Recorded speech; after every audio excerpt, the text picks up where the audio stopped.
들어갔습니다.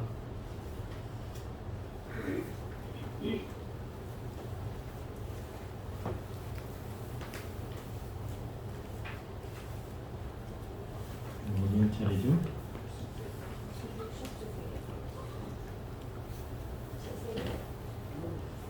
음,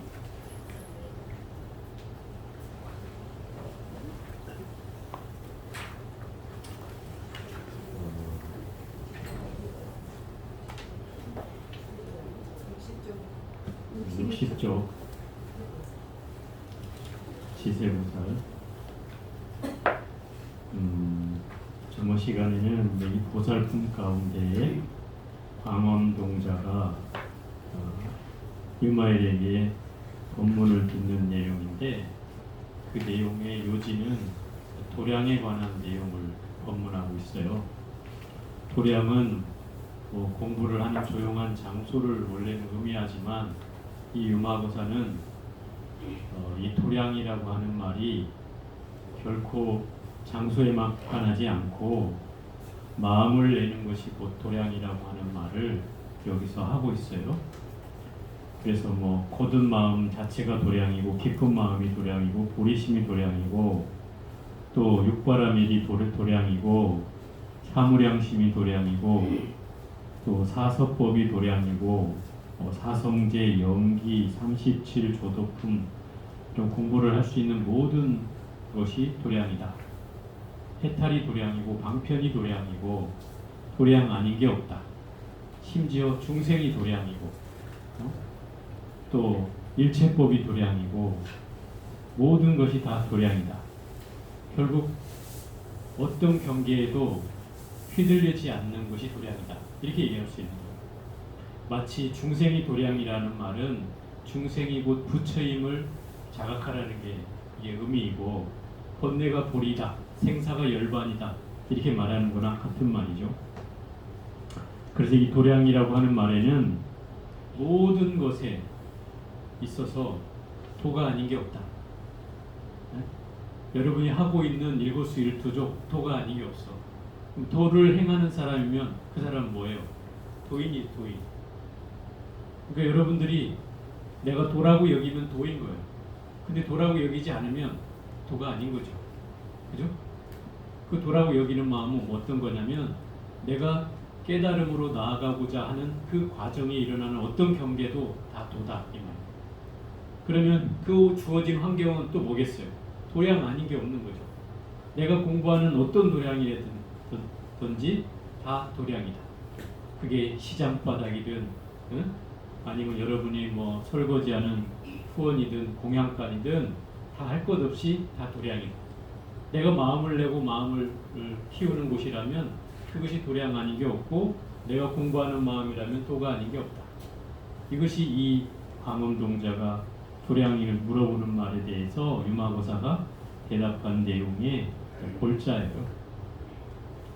이 세 번째 이제 보살은 바로 지세보살이 등장하고, 이 지세보살이라는 분은 저도 잘 모르겠어요. 어떤 분인지. 이분이 저도 처음 듣는 분이어서 대세지보살을 거꾸로 해놨나 이런 생각도 하고, 지세보살 저도 처음 어쨌든 겪는 보살이어서, 부처님께서 지세보살에게 이르셨다. 그대가 유마엘에게 가서 분병하여라. 지세보살이 부처님께 말씀드렸다. 세존이시여, 저는 그에게 가서 분병하는 일을 감당할 수 없습니다. 왜냐하면 기억해보니 옛적에 제가 집안에서 고요히 머무르고 있었는데, 마왕 파순이 1만 2천의 천녀를 거느리고 마치 제석천왕의 모습처럼 음악을 연주하고 노래를 부르며 제가 있는 곳으로 와서 함께 권속들과 정리하고 합창하며 한쪽에 서 있었습니다. 저는 이들을 제석천인 줄 알고 말했습니다. 잘 오셨소 교시가요. 비록 복덕이 있더라도 제멋대로 누리지 말아야 합니다. 마땅히 오용락이 부상함을 관하고 선한 근본을 구하며 몸과 목숨과 재물의 견고한 법을 닦아야만 합니다. 이때에 그 제석천왕의 모습처럼 나타났다 그랬잖아요. 누가 나타났다 그래요? 마왕 파순이. 마왕 파순이라는 사람은 어떤 사람이에요? 여러분 우리가 불교에서 말하는 사탄을 뭐라고 해요? 마군이라고 해요. 마군. 그죠? 불교에서는 사탄을 마군이라고 해요. 그럼 이 마군이라는 말은 정확한 뜻으로 하면 악마의 군대라는 뜻이야. 악마의 군대. 그거를 우리말로 하면 마군. 한문으로 하면 마군이고 우리 그걸 쉽게 그냥 마군이 이렇게 부르는 거죠. 네? 거기에는 뭐 성별이 있는 게 아니에요. 남녀가 있는 게 아니란 말이에요. 그러니까 그 악마의 왕이 파순이고 이 사람이 악마 군대의 대빵이다 이 말이에요. 파순이. 이 사람은 깨달음을 얻으려는 사람을 가서 방해를 해. 이 사람의 목적이 그거야. 왜? 깨달음을 얻는 순간 자기 마음대로 할 수가 없어. 부처님이 등장하면 자기 세상이 아니야. 부처님이 있는 진리의 힘이 큰 사람이 나타나면 자기는 쪼그라들어야 되는 거야. 그래서 이 사람이 득세를 하려면 깨닫는 사람을 없애야 돼. 그래서 깨닫는 사람을 못 깨닫게 해야 된다. 그래서 부처님이 깨달음을 얻고자 할 때 이 왕 파수이 나타나서 부처님이시여 더 이상 깨닫지 마십시오. 바로 열반에 드십시오. 더 이상 공부 안 해도 됩니다. 이렇게 유혹을 했던 사람이에요. 부처님이 그것도 물리치고 공부를 하니까 맨 마지막으로 자기 딸들을 보내가지고 나신으로 유혹을 한다 이 말이에요. 그죠? 부처님을 유혹을 해. 그때 부처님이 땅에다가 이 손을 갖다 대서 그게 뭐야? 항마촉지인이잖아요. 예? 항마촉지인. 그게 무슨 말이에요? 마구니를 항복받기 위해서 땅에다가 손가락을 갖다 댄 수인이 항마촉지인이야. 그럼 항마촉지인이 이렇게 하고 손을 땅 무릎 위에서 땅에다 대고 있는 거다 이 말이에요. 근본적으로는. 그죠? 우리나라는 이 팔이 짧아가지고 이 손이 안 닿아서 무릎 위에다 그냥 올려놨는데 저 인도 가면 손이 땅에 닿게 돼 있어요. 짧아서 그런 건 아니고 제가 볼 때는 아마 이게 조성을 하는 사람들의 고충이었을 거라고 보여져요. 왜냐하면 땅을 닿게 하면 움직이는 과정에서 손가락이 떨어져. 네? 그렇겠죠. 잘못하다 이쪽 들다가 살짝 닿으면 고개만 닿으니까 끊어질 수가 있죠. 나무가 돼도 끊어질 것이고, 그죠? 새는 좀 덜하겠지만 예를 들어 종이라든지 뭐 흙이라든지 뭐 이런 것들은 다 끊어질 거 아니에요. 그래서 부처님을 좀 위에다 올려서 하지 않았나 이런 추측은 해요.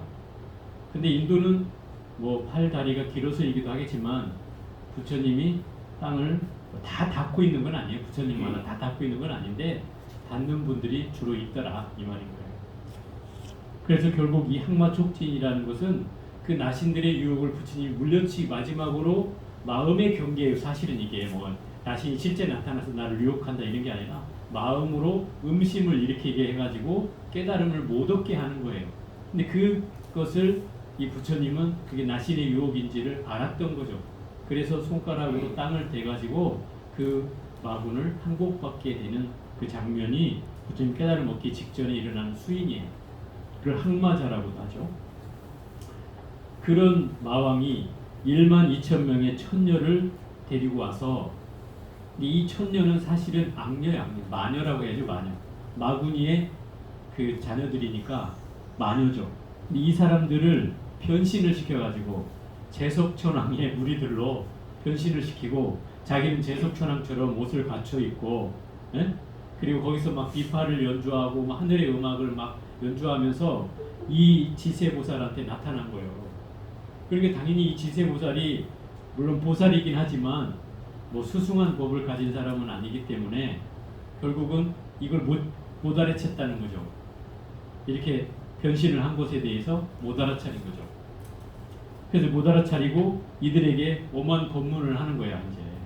용락을 다 멈추고 무상을 관하고 몸과 목숨과 재물에 견고한 법을 닦아야만 한다 라고 법문을 하고 있는데 이 마왕 파순이 제석천왕으로 변해가지고 와서 1만 2천 명의 천녀를 내가 드릴 테니 알아서 청소하는 일에 써라고 하면서 주는 거죠. 근데 이 지세보살은 이렇게 대답을 해요. 나는 수행자고 나는 부처님 법을 받아서 수행하는 수행자인데 어찌 내가 이 여인들을 데려다가 쓸 수 있겠나. 이건 법에 맞지 않는다. 그 법이라는 게 뭐예요? 비구는 여인을 가까이 하면 안 된다. 뭐 이런 거죠. 게을러 맞으면 이제 맞는 얘기죠. 그런데 그 말을 듣고 있던 그 유마일이 말이 끝나기 전에 나타나서 이 사람은 제석천이 아니라 제석천이 아니라 바로 마왕 파순이 거느리고 온 1만 2천 명의 마녀들이다. 이렇게 얘기를 하는 거예요. 당신을 희롱하고 있다고. 그런데 이 사람은 그걸 못 알아먹고 법문을 하던 끝에 그때서야 이제 그 말을 듣고 알게 되는 거죠. 그래가지고 이 유마거사가 그러는 거예요. 저 지세보살은 1만 2천 명의 천녀를 못 받는다 하니까 유마거사가 나한테 줘라. 내가 해결하겠다. 이러는 거죠. 그러니까 그 말 들은 순간에 이 마음파수는 두려움을 느꼈어요. 왜? 이미 이 유마거사는 부처님과 같은 위엄을 가진 사람이고 이미 위를 부처님과 같은 그 수행력과 지혜와 뭐 실천을 다 겸비한 분이란 말이에요. 그러니까 이미 내가 탄로난 것도 그 유마거사 때문에 탄로가 났잖아요. 유마거사가 아니었으면 이 지세보살을 속일 수가 있었는데 유마거사 때문에 탄로가 났으니 이 1만 2천 명의 이 천녀를 저 유마거사한테 줬다가는 아마 내가 찾지도 못할 것이다. 이런 생각을 하게 된 거예요. 그래서 안 주려고 하는데 하늘에서 이미 증명을 했다고 하는 거예요. 너는 이미 우리한테 약속을 하지 않았느냐. 그러니 빨리 줘야 한다. 이러는 거죠. 그 말을 듣고 어쩔 수 없이 그 12,000명을 주는 거예요. 근데 유마거사가 그 12,000명을 불러 모아놓고 법문을 하는 거죠. 법문을. 발로 무슨 법문을 하냐면 그 안욕따라 삼보리심을 내라. 보리심을 내라고 하면서 그들에게 알맞은 법을 설하고 도를 구하는 마음을 이제 내게 했다. 이 말인 거죠. 그 도를 구하는 마음이라는 게 뭐겠어요? 지금까지 해왔던 나쁜 짓을 다 그만두고 너희들이 즐거워해야 될 것은 바로 오욕락을 멈추고 법의 즐거움을 가져야 된다는 거예요. 그 법의 즐거움이 뭐겠어요? 부처님의 가르침을 듣고 기뻐하는 마음을 가져야 된다. 오욕락이란 재물과 세욕과 식욕, 명예욕, 수면욕 이 5가지 욕망을 오욕 또는 오욕락이라고 해요. 그 오욕에 빠져 있는 것을 오욕락이라고 하고 오욕이라고 하면 이 5가지 욕망을 말한다. 그럼 이 5가지 욕망은 인간뿐만 아니라 이 천상에 사는 사람들까지도 갖는 5가지의 욕망이다 이 말이에요. 그래서 이 욕망을 벗어나려고 하면 진리를 가까이 하지 않고는 이 욕망을 벗어날 수가 없다 이 말이에요. 그래서 이런 법문을 하자 진정한 법락이 무엇입니까? 이 천녀들이 점점 이제 이 유마거사의 가마가 돼가지고 그럼 우리 오욕락을 그만둘 테니 진리의 기쁨에 대해서 더 얘기를 해달라 그러는 거죠. 그래서 그 법락에 대해서 유마거사가 이제 설명을 해요. 무엇을 법락이라고 하냐면 62쪽 아래에 보면 유마일은 항상 부처님에 대한 믿음을 즐기며 법문 듣는 것을 즐기며 대중께 공양함을 즐기며 오욕을 떠남을 즐기며 오온을 원수나 도둑과 같이 보기를 즐기며 사대를 독사와 같이 보기를 즐기며 육경과 육입을 마치 텅 빈 마을과 같이 보기를 즐긴다. 자, 이 말을 좀 설명해 보면 진리에 대한 기쁨은 첫째는 부처님을 믿는 일이고 그 다음에 그 부처님을 통해서 법문 듣는 것을 즐기는 일이고 좋아하고 또 그 법문을 듣고 공부하는 스님들에게 공양하는 것을 즐기고 이것은 결국 불법승 삼보를 예경한다는 거죠. 처음으로 따져보면 그죠? 불법승 삼보를 예경해야 된다. 이게 기본이다 이 말. 그리고 나서 오욕을 떠나야 한다. 그 오욕은 금방 얘기한 재물욕, 색욕, 식욕, 명예욕, 수면욕 이런 욕망을 떠나고 또 오온이라는 게 뭐예요? 색수상 행식을 오온이라고 하잖아요. 우리의 나라고 하는 구성 물질이 몸과 수상행식이라는 정신이라고 되어져 있다는 이 5가지를 원수나 도둑과 같이 본다는 말은 무슨 얘기예요? 이 욕망에 빠지지 않는다는 거죠. 내 몸뚱아리에 대한 집착에 빠지지 않고 또 바깥의 경계에서 들어오는 어떤 욕망도 내려놓고 하는 내 몸과 마음에 대한 집착을 내려놓는다는 거예요. 그 다음에 사대를 독사와 같이 보기를 즐긴다는 것은, 사대는 뭐를 말하죠? 지수와 풍 사대를 말하는 거죠. 우리 몸뚱아리가 지수와 풍 사대로 되어 있는데, 이 사대는 뭐예요? 끊임없이 영원불멸한 존재가 아니잖아요. 끊임없이 흐물어지는 존재란 말이에요. 근데 여기에 대해서 우리는 애착과 욕망과 집착을 가지고 있으니 이거를 마치 독사를 보기를 해야 된다. 그래서 독사와 같이 본다는 건 뭐예요? 좋아하는 게 아니고 싫어하는 거죠. 몸뚱아리가 이 육신이 온전히 갖춰진 것을 너무 좋아하면 안 된다. 그런 그 집착을 버려야만 한다. 이런 얘기고요. 육경과 육입을 마치 텅 빈 마을과 같이 보기를 즐기면은, 육경은 색성향 위촉법이 육경이에요. 또 육입은 뭐예요? 육근이라고도 하지만 안입이설신을, 이거를 육입 또는 내입 또는 육근 이렇게 얘기하는 거죠. 그러면 육근과 육경이 무슨 뜻이에요? 안입이설신이는 색성향 위촉법을 만나게 되어 있어요. 그죠? 이게 경전에 수없이 등장하잖아요. 왜 이렇게 많이 등장하는가 하면 우리의 모든 집착이 일어나는 과정이 여기서부터 출발하기 때문에 그래요. 이게 만나지 않으면 집착이 일어날 일이 없어요. 그잖아요. 여러분들이 눈으로 대상을 보고 뿅 가지 않으면 내 남편을 선택하지 않았어. 그죠? 안 봤으면 안 선택했을 텐데 봤기 때문에 선택을 했다 이 말이에요. 그러면 뭐 보는 것만 안 하면 되냐? 또 눈을 감으면 또 귀를 소리를 듣고, 목소리를 듣고, 저 사람 좋은 사람 같아 해서 또 가잖아. 그게 또 소리를 듣으면 또 냄새를, 이 냄새가 나는 사람 좋은 사람 같아. 또 그죠? 이 또 맛을 보고 또 향기를 맡고, 그 다음에 접촉을 하고 몸의 다임을 느끼면서 또 느끼고, 또 생각으로 대상을 분별하는 것으로서 끊임없이 우리는 경계를 일으키게 되나요? 이 육군 육경만 없으면 여러분들은 바로 도인이 됐어. 그런데 이 육군과 육경이 그렇다고 해서 그럼 없애버려야 될 거냐? 여기서는 뭐 텅 빈 마을처럼 보라는 것은 거기에 대한 집착이 사라진 것처럼 말하는 거예요. 집착이 사라지면 설사 눈을 떠 있어도 눈에 대한 집착의 경계가 들어오지 않겠죠. 그게 텅 빈 것 같이 본다는 거예요. 또 색이 어떤 경계가 들어와도 내가 저거를 아무 집착 없이 바라보면 그냥 물건일 뿐이잖아요. 그죠? 대상일 뿐이고 물건일 뿐이야. 내가 저게 좋아하는 순간 저건 내 것이 되는 거예요. 내 것이 되는 건 소유가 된다는 게 아니고 집착의 경계로 들어온다는 뜻이에요. 그렇게 돼버리잖아요. 소리의 경계에 끌려가고, 냄새의 경계에 끌려가고, 맛의 경계에 끌려가고 하면 이 경계로 모든 것이 나에게 집착이 일어나서 끊임없이 번뇌와 고민과 괴로움을 만들어내지만, 이 경계에 휘둘려지지 않고 그냥 있는 경계로만 바라보면 그냥 텅 빈 거나 다름이 없다 이 말이에요.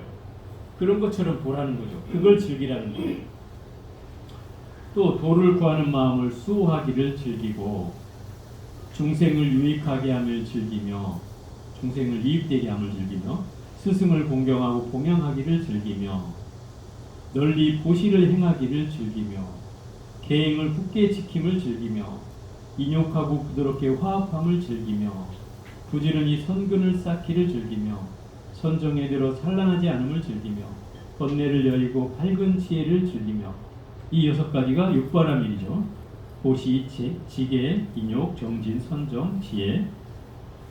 또 보리심을 널리 전함을 즐기며, 수많은 마군을 항복받기를 즐기며, 일체 번뇌 끊기를 즐기며, 불국토를 청정하게 하기를 즐기며, 상호를 성취하기를 즐기므로 일체 공덕을 닦는 것입니다.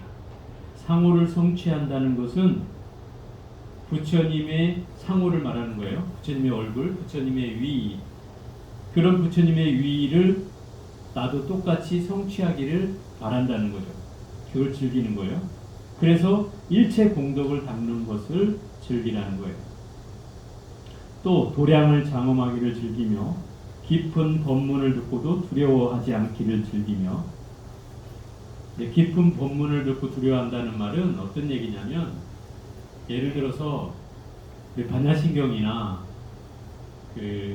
금강경이나 이런 반야경 계통의 경전을 보면 사람들이 처음에 다 놀라했어요. 두려워했어요. 왜 그럴까요? 예를 들어서 부처님 말씀이 근본적인 경전에 나오는 아함경이라는 이런 경전에는 절대로 거기에는 뭐가 잘못됐다고 나오는 건 거의 없어요. 그리고 거기에는 순서가 있어요. 자, 수행은 이렇게 하나부터 열까지 이런 순서로 수행할 것이며 네가 하지 말아야 될 것은 계율을 지켜서 계율에 어긋나는 걸 하지 말 것이며 선한 업을 증장해서 이렇게 깨달음으로 나아가는 아주 기본적인 단계를 설명해 놓는 것이 수행이라고 하면 이런 내용이 금강경이나 반야심경에 오면 색이 곧 공이요 공이 곧 색이요, 그죠? 심지어 금강경에는 나라고 할 것도 없고 머물 것도 없고 상도 필요 없고 오로지 다 공이다 이렇게 하고 얘기하고 있단 말이에요. 그러면 이 아함경에 젖어 있는 사람들은 이 금강경의 가르침을 들으면 이게 부처님 말씀이 맞아? 아니 너무나 이상한데? 기존에 했던 그 말이 아닌 것 같은데? 이렇게 이제 받아들인단 말이에요. 그래서 이 깊은 대승경전에 들어오면 이 제대로 불교를 이해하지 못한 사람들은 두려움을 갖게 되어 있다 이런 얘기예요. 그런데 이 경전을 통해서 반야심경은 역설적으로 이 금강경도 마찬가지지만 무효공포, 원리전도 몽상 이렇게 얘기하고 있잖아요. 공포를 없애고 또 전도몽상까지 멀리 떠나게 한다. 그게 반야심경의 내용이고 금강경에서도 뭐래요? 그래요. 모든 겁내거나 두려워하거나 무서운 공포하는 마음을 다 없애게 한다. 이렇게 나오잖아요. 그게 결국 반증해 주는 말이다 이 말이에요. 그 경전을 통해서 어떤 집착도 돌아가기 때문에 그 경계로 보면 사실 두려움이라는 것은 근본적으로는 나의 존재에 대한 인식에서 출발하는 거예요. 그렇지 않아요? 내가 만약에 존재하지 않는다고 여기면 두려움이 있을 턱이 없잖아요. 근데 내가 여기에 있기 때문에 나의 존재에 대한 인식이 강하게 있기 때문에 어떤 경계를 만나면 두려움이 일어나는 거예요. 혹시 내 몸이 다치지 않을까?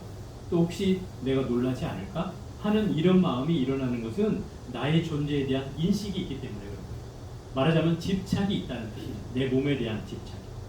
그런데 여기서도 말했지만 사대라는 건 다 흐트러버리면 아무것도 없는 존재이고 또 금강경에서 얘기하는 말은 나라고 하는 실체가 없는데 어떤 것이 두려워할 대상이냐 이 말이에요.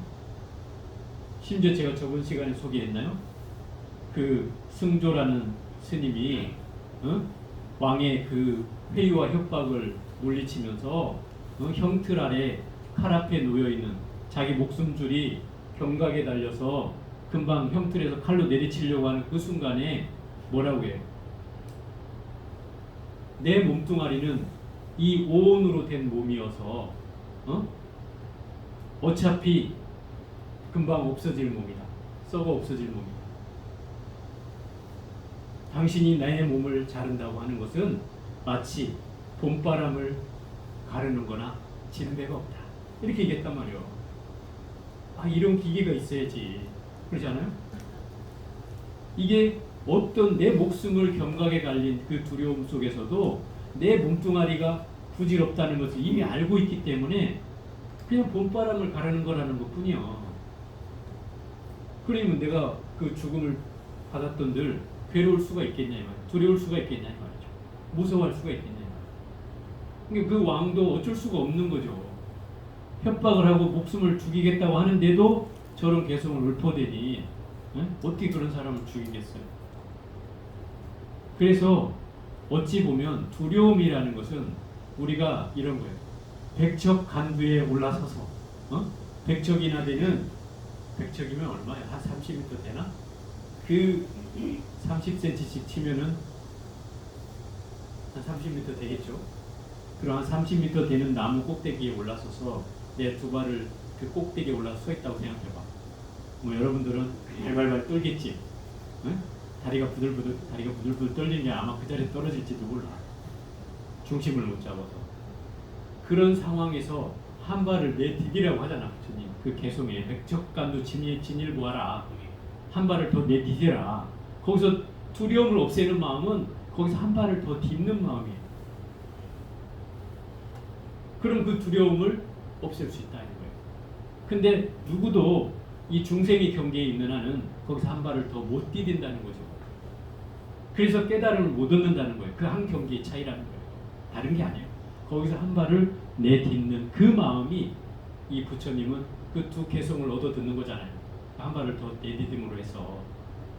그런 것처럼 우리가 목숨을 던진다고 해서 진짜로 내 목숨을 던지는 것이 아니라 내 마음에 대한 두려움을 이기는 한 진일보다 이 말이에요. 내 마음의 경계 속에서 일어나는 장애를 넘어가는 진일보요. 예.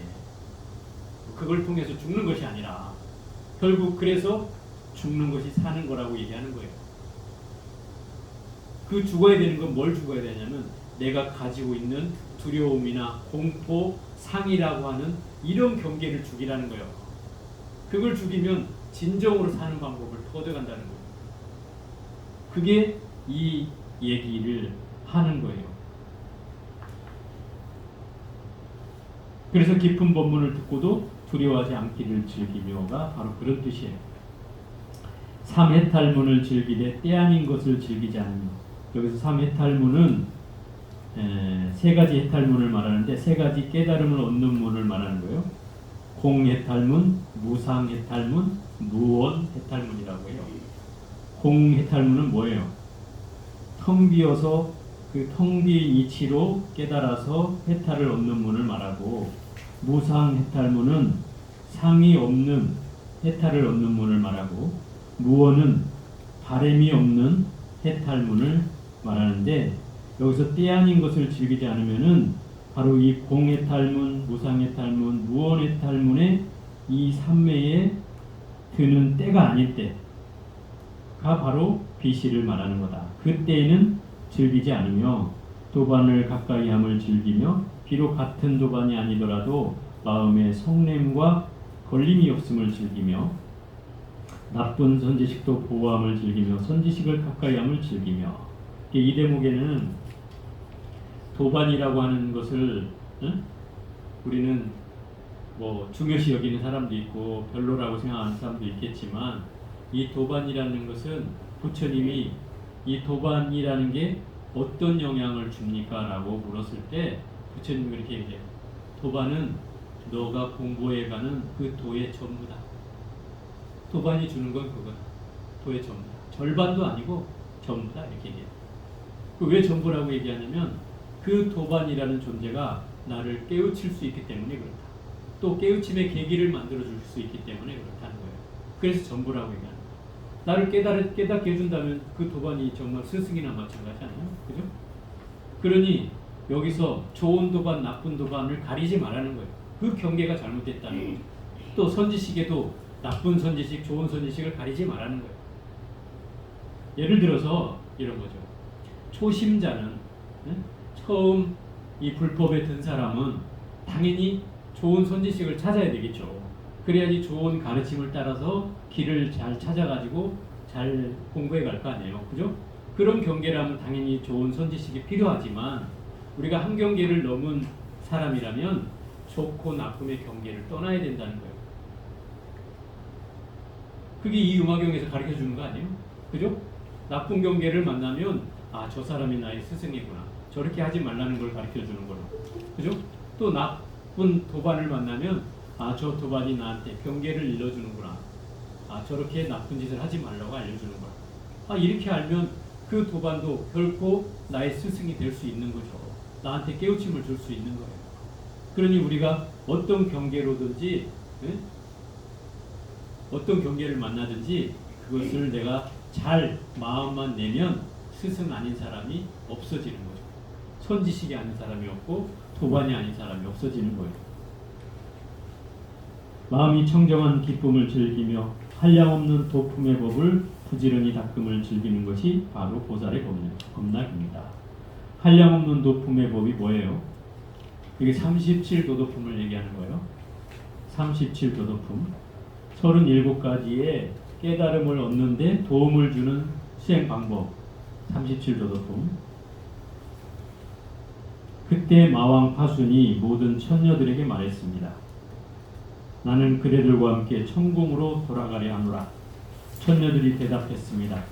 당신은 이미 우리를 거사님께 드렸고, 유마거사한테 드렸다 이 말이에요. 우리들 또한 법락을 알고서 매우 즐겁습니다. 진리의 기쁨을 이제 알았다 이 말인 거죠. 다시는 세속의 오욕락을 즐기지 않겠습니다. 이 마왕파순한테 선언을 하는 거예요. 그러자 마왕파순이 말했습니다. 거사여, 이 처녀들을 놓아주소서. 모든 소유를 남에게 베푸는 사람을 바로 보살이라 하지 않습니까? 유마엘이 말했습니다. 나는 이미 놓아주었으니 저들을 데려가서 모든 중생으로 하여금 진리를 구하는 발언을 부족하게 해주시오. 그러니까 이 처녀를 당신한테 주는 순간 법률을 어깨에서, 법락을 어깨에서 이분들한테 법문을 해가지고 그야말로 이 법을 듣는 걸 즐거워하고 어떤 차별심을 내려놓고 부처님을 예경하고 육바라밀을 즐기고 부처님의 진리를 어떤 차별 없이 즐기라고 법문을 들었다면, 그런 깨우침을 가진 이 처녀들이 이미 마왕파순한테 마치 대들듯이 자기들은 오욕락을 즐기지 않겠다고 선언을 하니, 이 마왕파순은 일단 데리고 가서 어떻게든 이들을 혼내주든지 해야 되겠다고 이제 놓아주라 그러니까 유마엘을 이미 놨다 그러잖아요. 그러자 이제 이 처녀들이 유마엘에게 묻기를, 저희가 만약에 돌아가서 어떻게 그 마왕의 궁에 머물러야 합니까? 이미 법락을 이미 얻었고 그 진리를 즐기는 방법을 얻었는데 그러면 그 마왕의 궁에 가서도 어떻게 살아야 됩니까? 이때 이제 유마엘이 그 무진등의 법문을 하는 거예요. 모든 자매여, 법문이 있으니 이를 무진등이라고 합니다. 그대들은 마땅히 배워야 합니다. 무진등이란 비유컨대 하나의 등불이 백천의 등불을 밝혀 어둠을 다 밝게 하고 그 밝음이 끝내 다하지 않은 것과 같으니, 모든 자매여, 이와 같이 한 보살이 백천 중생을 제도하여 안웃따라 삼맥삼불이심을 내게 하여 이 도는 또한 멸하여 다함이 없으니, 설한 바의 법을 따라 모든 선법이 저절로 풀어나고 이익되는 이것을 일러 다음이 없는 등불 무진등이라 합니다. 결국 이게 무진등 법문이라는 건데 그런 뜻이에요. 이제 12,000명의 그 마녀들이 돌아가서 각각 한 사람씩이 바로 이 다음 없는 등불이 되어라 이 말이에요. 한 사람이 한 등불이 되어서 그 한 등불로 다른 사람을 밝혀주면 그 밝혀주는 거에 따라서 그게 2개가 되고 3개가 되고 10개가 되고 1000개가 되고 10,000개가 되고 100만 개가 되고 10만, 100만 개가 돼서 이렇게 수없이 많은 등불이 늘어날 거 아니냐. 그러면 한 사람의 힘이 마치 이 100,000개를 만드는 것과 같다. 그런 공덕을 지어서 이 법이 끊어지지 않게 하라 이 말인 거예요. 우리가 보여지는 형상에 유형이 있는 불빛은 한 사람의 불빛이 여러 개로 옮겨가서 타다 보면 다 꺼지고 말잖아요.